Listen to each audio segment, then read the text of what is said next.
মহাকাশ গবেষণায় মার্কিন যুক্তরাষ্ট্রের একক আধিপত্য ভাঙতে এক ঐতিহাসিক সাফল্য অর্জন করল চীন। প্রথমবারের মতো সমুদ্রের বুকে একটি ভাসমান প্ল্যাটফর্মে জালের সাহায্যে একটি রকেটের বুস্টার অক্ষত অবস্থায় ফিরিয়ে এনেছে তারা। 10 জুলাই চীনের দক্ষিণাঞ্চলীয় হাইনান প্রদেশের ওয়েনচ্যাং বাণিজ্যিক মহাকাশ উৎক্ষেপণ কেন্দ্র থেকে লং মার্চ 10B নামের একটি পরীক্ষামূলক রকেট উৎক্ষেপণ করা হয়। সফল উৎক্ষেপণ শেষে রকেটের প্রথম স্তরের বুস্টারটি সমুদ্রে অপেক্ষমান একটি প্ল্যাটফর্মে লম্বালম্বিভাবে অবতরণ করানো হয়। ওদের স্বপ্ন পূরণে পাশে থাকতে পেরে আমরা গর্বিত।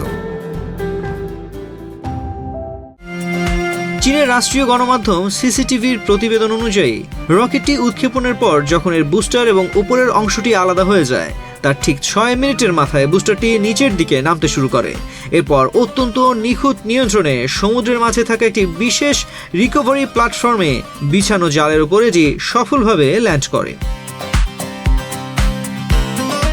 রকেটের পুনঃব্যবহারযোগ্য প্রযুক্তির ক্ষেত্রে এটি চীনের ইতিহাসে প্রথম সফল এবং নিয়ন্ত্রিত বুস্টার উদ্ধারের ঘটনা।